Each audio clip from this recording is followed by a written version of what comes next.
Alors, le chaos migratoire, rappelons-nous qu'après 68,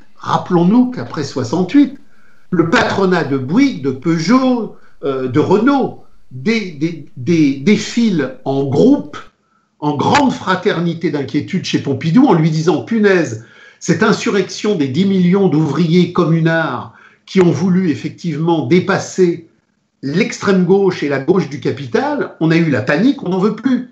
Aller recruter en Afrique du Nord et en Afrique noire des mecs du bled dans un continent où la lutte de classe radicale n'existe pas, parce qu'il faut remplacer le prolétariat offensif par une population complètement asservie au rituel de la consommation de masse. Donc, on ne peut pas comprendre le chaos migratoire contemporain si on ne comprend pas mai 68. On ne peut pas comprendre le chaos terroriste contemporain si on ne comprend pas la lutte de classe qui revient. Parce que le chaos terroriste, c'est la géopolitique impérialiste du capital pour détruire la Syrie, pour détruire la Libye, pour détruire l'Irak, mais c'est en même temps tout ce que Debord avait montré dans les commentaires sur la société du spectacle au moment de l'affaire Moreau ou de la guerre de Bologne. Aujourd'hui, pourquoi cet attentat dans l'Aude?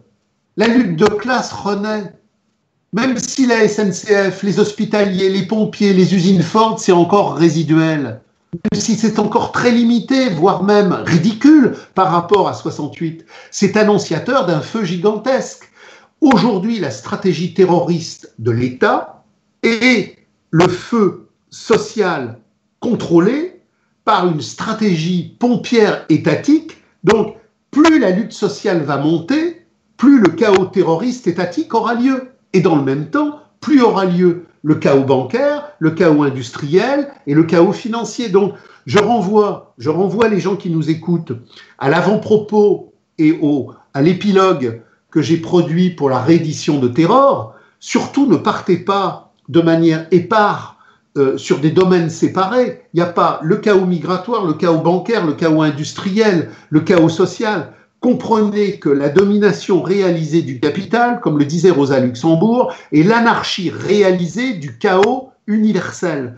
Donc comprenez bien que tous ces chaos se tiennent, qu'ils forment une dialectique, qu'elle est inséparable et qu'elle signale les enjeux de la lutte de classe radicale entre le prolétariat qui va se mettre en mouvement pour abolir l'État et la marchandise et la classe capitaliste mondiale qui, à travers tous ces chaos organisés dans l'immanence de la marchandise impérialiste, va vouloir effectivement casser le devenir des luttes.